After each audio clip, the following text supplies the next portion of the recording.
Bonjour, alors dans cette vidéo, la troisième sur le logiciel Atelier Scientifique, on va expliquer tout ce que l'on peut faire à partir d'un graphique. Donc la première chose en général, alors, en sciences physiques, à partir d'un graphique, on va vouloir souvent chercher un modèle, c'est-à-dire une relation mathématique qui correspond à nos données. Donc ce logiciel est adapté pour faire cela évidemment, et ici on va trouver dans l'icône modélisation.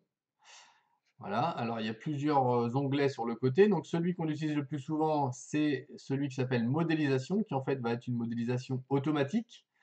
Il va falloir quand même faire travailler un petit peu ses méninges, puisque il va falloir choisir parmi les modèles proposés ici, celui qui va convenir le mieux à notre graphique. Donc évidemment ici, on voit que ça ne ressemble pas à une droite, ni à une parabole, mais plutôt à une sinusoïde. Donc on va choisir sinusoïde. Alors avant, je vais revenir, on va vérifier que c'est bien la courbe que l'on veut modéliser. Donc on a bien x en ordonnée et t en abscisse. Donc on a bien x de t. Si on veut modéliser sur tout le graphique, automatiquement, il met l'intervalle de 0 jusqu'à la fin. Voilà. Si on voulait modéliser seulement une partie, on pourrait ici modifier l'intervalle. On pourrait aussi imposer notre propre fonction. Mais la plupart du temps, les fonctions proposées par le logiciel vont suffire. Donc ici, par exemple, on va choisir une sinusoïde. Et vous allez voir que l'ordinateur trace une sinusoïde qui passe au plus près de tous nos points. Alors les points expérimentaux ici correspondaient à une oscillation d'un pendule, une acquisition que j'ai faite sur une vidéo.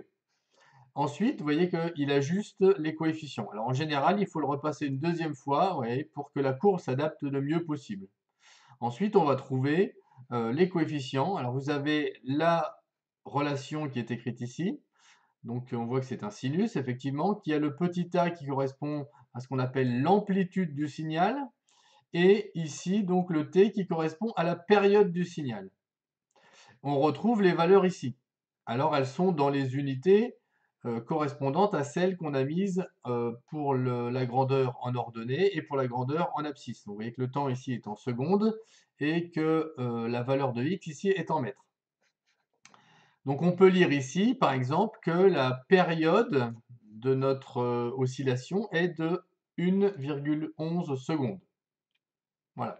Donc ça, c'est la première modélisation. Je vais la supprimer, premier type. Parfois, là, cette modélisation a du mal à fonctionner. On a alors une deuxième possibilité, cette fois-ci l'onglet tout en bas, modélisation graphique.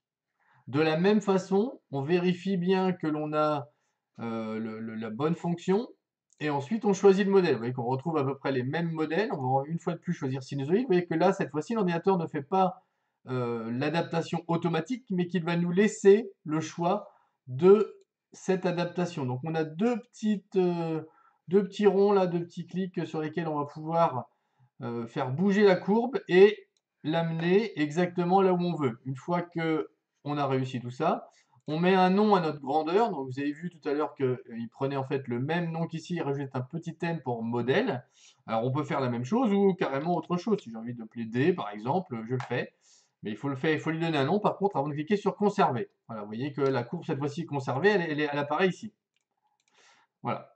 Donc ça, c'est la deuxième méthode pour modéliser. Je rappelle, trouver une équation mathématique correspondant à nos valeurs. Alors on va enlever la modélisation et on va montrer une deuxième partie, c'est-à-dire les mesures que l'on peut effectuer sur cette courbe. Alors pour effectuer des mesures, on va utiliser, en faisant un clic droit, ce qu'on appelle le pointeur. Donc vous voyez que le pointeur nous donne une petite cible qui va, à la position où elle est, donner la valeur de l'abscisse et la valeur de l'ordonnée.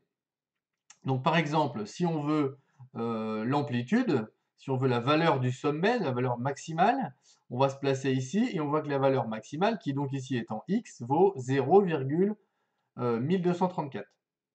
Hein. On pourrait aller chercher de la même façon la valeur minimale. Alors évidemment, ici, je ne me suis pas placé sur le point, mais le t n'est pas correct, mais le x est le même pour tous les points. Donc moins 0,1448.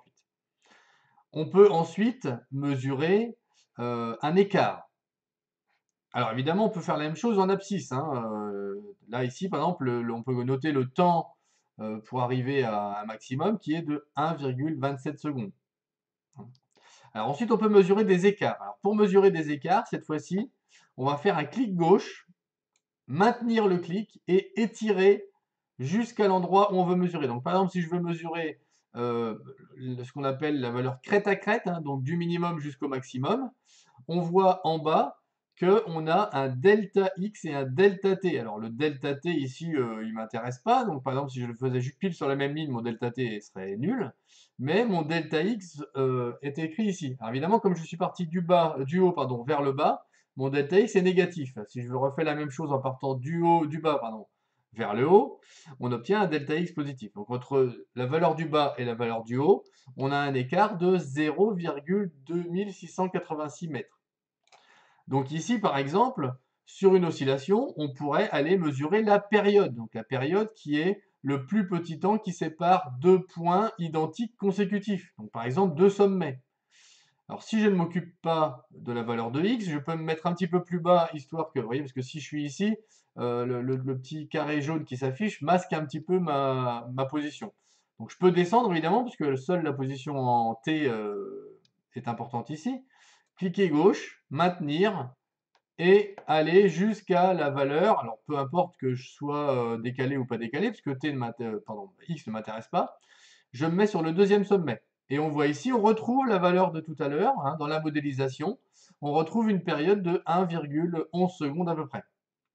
Aux erreurs de mesure près, je rappelle évidemment qu'en science, si on veut une valeur la plus précise possible, on va plutôt aller mesurer une, deux, trois périodes et diviser la valeur par 3 pour avoir une valeur plus précise. Voilà. Ensuite, qu'est-ce qu'on peut faire? Ah ben, comment conserver ces valeurs? Donc si on ne veut pas les noter, mais si on veut les conserver, alors on va refaire la même chose. Alors si on veut que ce soit le plus propre possible, on va essayer de rester sur la même ligne. On va s'écarter donc d'une période et une fois, alors au lieu de relâcher le bouton, on va appuyer sur Entrée. Si j'enlève le pointeur, vous voyez qu'on a deux choses qui restent, donc la valeur du point de départ et l'écart entre les deux points. Donc ma valeur de période ici, 1,106 secondes, et le delta x, l'écart évidemment il est presque 0 puisque j'ai fait en sorte que les deux points soient très proches horizontalement. Euh, donc les écarts et la valeur du point de départ. Donc voilà à peu près ce qu'on peut faire comme mesure avec l'atelier scientifique. Voilà, merci, au revoir.